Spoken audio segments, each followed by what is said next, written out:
called in by a big consulting company last year, and 2,500 employees all throughout Africa, and they asked us to test the cortisol levels of their staff. So cortisol is obviously your stress hormone in your blood.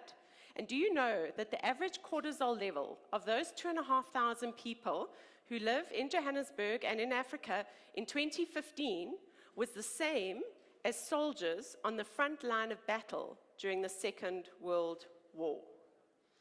So effectively, when you get up in the morning and you put your clothes on to go to work, your body physiologically actually believes you are going out to fight a battle.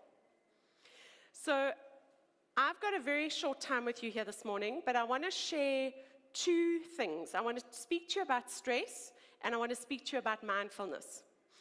Now, we've trained probably about 6,500 people in the last 10 years around mindfulness. And there are two interesting things that have emerged from our work. And one of the first ones is that stress is not the bad guy. So you may say to me, well, Helen, I feel overwhelmed, I feel constantly tired, I never get to the end of my to-do list, it's September, I feel like it should be December. If stress isn't the bad guy, then who is the bad guy? What we've realized, stress often forces you to a high-performance state. It's often where you do your best work. Your adrenaline is flowing. When you've got an urgent deadline, that's where you function at your peak. Unfortunately, as human beings and as business people, we don't understand how to manage our energy well. So what we do is we stress ourselves out and we stay in this linear state the entire day. When what we've got to decide and realize that absence of recovery in your day is actually the problem. We are oscillatory creatures. Our energy is designed to go up and down like this. It's not designed to be on all day. So when you start off your day at 8 o'clock and you go from meeting to meeting to meeting to meeting, and that happens to a lot of you and a lot of us in this room, what happens is you are linear in your energy and you collapse in a heap at the end of the day on the couch in front of the TV, and the problem with that model is there's nothing left over for anybody else. So work gets your best self, and there's very little left over for children, partners, or any hobbies or any interests in your life. Does this sound familiar at all? So what Harvard Business Review did a very interesting study about Lendl. Do any of you remember him? Tennis player in the 1980s. And what they did is they watched Lendl's performance because he was a world champion for 8 years in a row. And unconsciously, he did something that none of the other tennis players were doing. And what he was doing is when he was about to hit a shot, he would take 5 seconds longer than his competitor on the other side of the net. So what he was doing, he was raising his stress level up and then plummeting it down quite dramatically. So he would play with his racket strings, he'd kind of bash his tennis racket next to his ankle, whatever it was. And he didn't even know he was doing that. But that was a key success factor in his energy management. And his competitor on the other side of the net wasn't having that long recovery period. So what he was doing on the other side of the net, his stress and recovery was like this, whereas Lendl's was like this. And that was the key to his sustained high performance over 8 years. Now, when we first ran our program, we ran it at the High Performance Center in Pretoria. And that's where the swimmers at that stage were training. That was when Ryk Neertling and Roland Skuman went to the Olympics. And for the ladies in the room, I have to tell you, we did a lot of research on this. So this is very substantiated and verified. We studied their performance in depth, and it was very interesting to see 2 pools at the High Performance Center. There's a heat pool and a training pool. When those swimmers swim their top time in the heat pool, they don't go and get out and go and get changed. They go down to the training pool, and they'll swim 10 or 20 lengths slowly because they know they've got to actually drop their heart rate. Because they know if they don't do that, it actually compromises their performance next time. So if any of you have ever lifted a weight, it's a perfect metaphor for stress and recovery. The first time you lift a weight, it's heavy, kind of actually damages and breaks down your muscle fibers. But if you allowed your muscle to recover, then it starts to get stronger. But if I'd immediately gone back to the gym and lifted a heavier weight, then I would have actually caused an injury. And because we don't oscillate our energy, so you've got to be a smoker without smoking. So Joni and Celine spoke about it yesterday. Because what do smokers do? Every 90 minutes, they get up and they go outside. So it's good for your network, because smokers have got very good networks, by the way. And it's good for your energy management. You may have secondhand smoke inhalation, but you'll have good recovery. So I'd like you to think, in what way could you incorporate recovery into your day? In terms of 90-minute, because all the research is showing we function best in 90-minute tranches of time. So what I do when I concentrate on a task, I'm doing a presentation, I'm doing a proposal, I'm doing something important, the first thing I do is switch off my email notifications. Because you know when you're in a document, those emails are popping in. And what happens is, even if you don't go and open those emails, you see the subject line and you see who sent it. So what's happening is we're constantly task switching as human beings. And that is not good for our productivity, because we're busy all day, but we're not accomplishing much because we're constantly switching tasks. So if you realize this 90-minute rule, so I've got a big egg timer on my desk. So I'll sit there, switch off my phone, switch off my email notifications, and I focus, and I get that task done. After 90 minutes, I get up, go and make a cup of tea, go for a walk into wherever, and I recover for 10 to 15 minutes, and then I go again. And then you reply to your emails, you reply to your phone calls, and what happens is when you have that 90-minute rule, you find that your energy soars at the end of the day, and you don't end up feeling like that. So at the Google conference on mindfulness last year, one of the most interesting speakers was Jeff Weiner, the CEO of LinkedIn. And his productivity apparently is legendary. And he spoke about something that he has in his day called buffer time. It's half an hour in the morning, half an hour in the evening, or in the afternoon. And this is what so the press were asking him, they were saying, Jeff, tell us the secret of your productivity. And he put up this slide. And everyone was puzzled. And they said, what do you mean? And he said he has this buffer time. And he says the solution, as simple as it sounds, is to schedule nothing in that buffer time. Use that time to think big, catch up on the latest industry news, get out from that pile of unread emails, or just take a walk. The buffer is the best investment you can make in yourself and the single most important productivity tool that I use. So once I became aware of the power of recovery, because I think especially in South Africa, we have a very bad mentality. We work like hell the whole year, and then we have a December holiday. That doesn't work anymore. Because a December holiday, people were telling me in May that they were feeling like they normally do in October or November.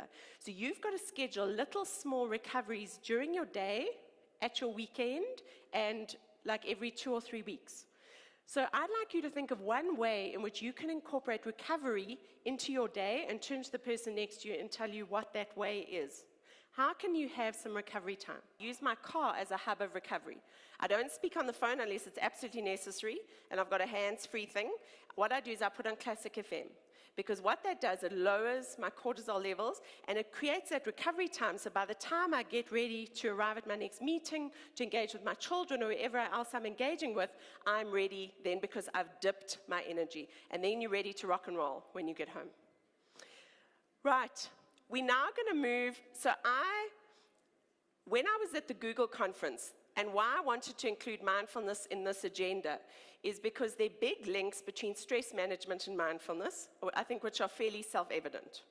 But all the technology companies, Google, Apple, Facebook, LinkedIn, are all running mindfulness courses now for their staff. Why? They care about their stress, but what they care about more is their ability to innovate. And what they found, the latest research on mindfulness, is showing there are huge links between your ability to create some white space in your brain and to have some good ideas. Because often think when you have some white space in your brain, that's when you actually have the good ideas, which are often not happening in front of your computer when you're actually doing more linear work. So what is mindfulness? This person on my slide is the tooth fairy. Now, when I first got involved in this work 11 years ago, my twins were 8. And because they are identical, everything happens on the same day. And their molar teeth fell out on the same day. Now, in our house and in our culture, we have a culture of the tooth fairy. So I don't know if you do in your house, but the tooth fairy is this mythical person who comes and deposits money into children's slippers when they've lost their teeth. So with great excitement, Sabrina and Caitlin put their teeth in their slippers, and they waited for a visit from the tooth fairy one night. They ran excitedly in the morning to see what the tooth fairy had left them. And I'm embarrassed to admit, the tooth fairy had forgotten. Their teeth were still there. There was no money. And the worst part of the story, and this is a true story, is that the tooth fairy did not just forget the first night, she forgot the second, third, and fourth night. By which stage, of course, I felt like the worst mother imaginable. And on the fourth morning, I was brushing my teeth, and I'll never forget, my one daughter came up to me, and she put her hand on my arm, and she looked up at me with the saddest little face you'd ever seen. And she said to me, "Mommy, I don't believe in the tooth fairy anymore." And what that did, it was a real stake in my heart, because what I realized is life was not in a good place. It was Monday, then it was Friday. It was Monday, then it was Friday. Suddenly, it was in October of that year. And I thought, but how did we get to be in October? And I looked at my children, who were 9, and I thought, how did this all happen so quickly? And I had no energy. I was putting on weight, yet I hardly ate. I would never have breakfast, coffee, and Red Bulls all day. And I would gorge on the fridge and its contents at night. Never exercised, slept badly. This is what I looked like at that time. Yeah, quite a scary sight, too. But you know what? It's not about the weight. It was about the way I felt, because I was living a mindless life. And at that stage, I hopped on a plane. I went to a program in Orlando called the Corporate Athlete, and I started putting some changes into place. One of them was exercise, and the second one was gratitude. And that led me to run the New York Marathon in 2011. I still run to this day, 6-7 kilometers, probably 3-4 times a week. And for those of you who don't exercise, this is not what this presentation is about, but I'm not sure how you cope with your life if you don't exercise, whether it's kind of activating or whatever it is, because I think it's a vital coping strategy. Now, what is interesting about mindfulness is how little time we spend in the present moment. So right now, we are here, 21st of September, it's probably about 8:30, 9:15. This is the sweet spot of your life. This is the only place where you have an ability to make an impact. And what's so interesting is how little time we spend in the present moment. Because your body is here, but you are busy thinking about what's happening with your email, any problems that you're worried about. I wish tea would hurry up, I need some coffee, whatever it is that you're thinking about. So this sweet spot of our lives, we're so busy feeling guilt and regret about the past and worrying about the future, when in fact this is it. And often we're missing out. Because it sounds like a cliche, the reason why the present is called a present is because it's a gift. Now there are some raisins on your, I hope you haven't eaten them. There are some raisins on your tables. Everyone got them? So with the first raisin, I'd like you to pop it in your mouth and swallow it like you would normally eat a raisin. With the second raisin, I'd like you to put it in your hand and stare at it for a couple of minutes. This raisin has traveled a journey. It probably started off at some Western Cape wine farm, it was picked by a laborer, got dried out, it was packaged into safari packaging, and it made its way up to Johannesburg. I bought it at Craigle Spa on Monday. Bearing that in mind, I'd like you to put it in your mouth, swish it around a bit, and chew it at least 10 times before you swallow it.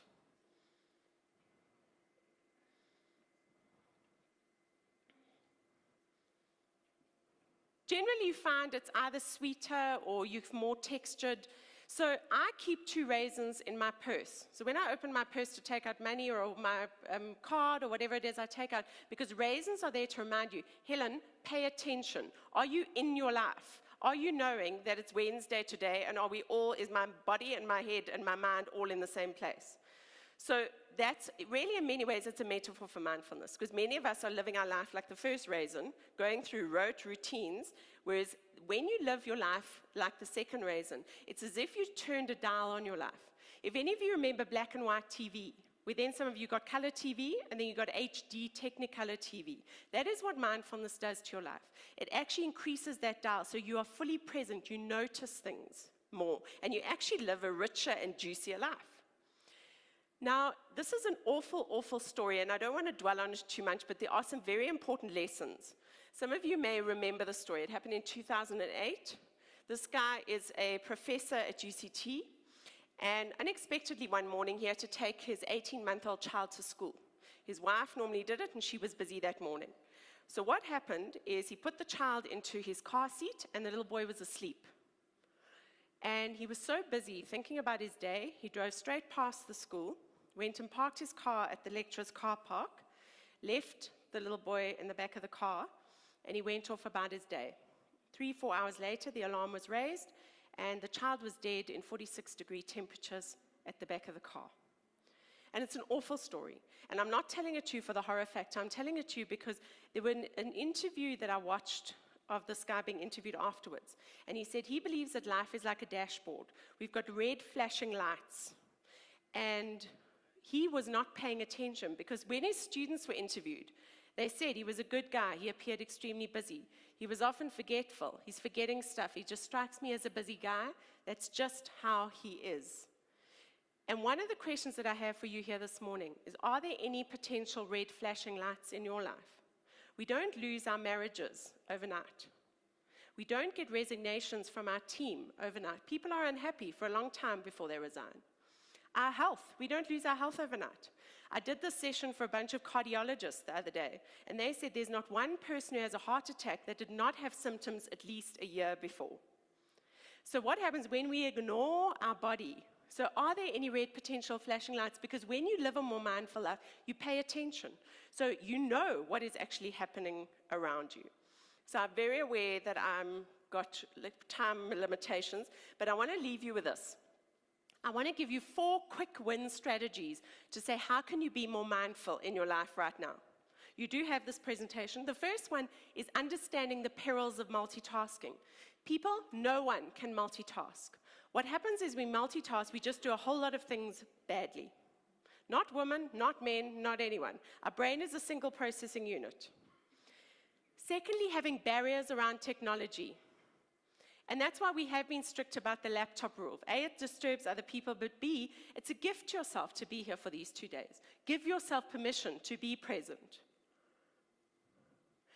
Brad showed the slide yesterday, and I feel it's very relevant. I fear the day technology will surpass our human interaction, the world will have a generation of idiots. We are here because of technology. We are here for this conference to embrace technology. But the question is this a potential red flashing light in your life? Are people complaining close to you about your engagement with social media? Is it that thing you look at the first thing you may wake up in the morning, and as Graham Codrington, he does like a whole thing where he kisses his phone goodnight. Is that what you do? Third strategy to be more mindful is breathing. 4-7-8 breathing.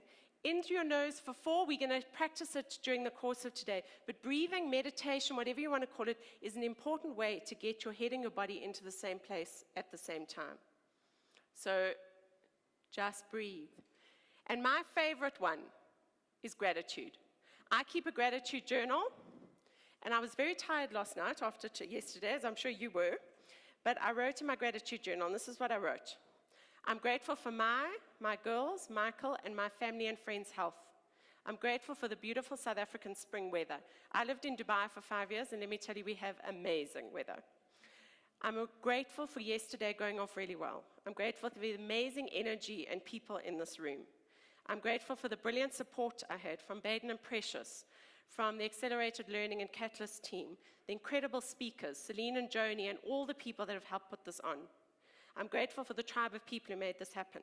I'm grateful for the fulfilling work that we do. I'm grateful for the delicious steak and whiskey I had with Christine last night. I'm grateful for cappuccinos during the day. Isn't that coffee stand cool?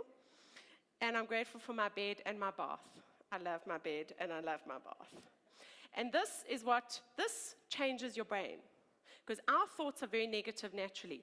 And writing it down is a lot more powerful. So I strongly encourage you, as one of the actions from today, is to write your gratitude 5 minutes a day, because if we don't feel grateful for what we already have, what makes us think we'd be happy with more.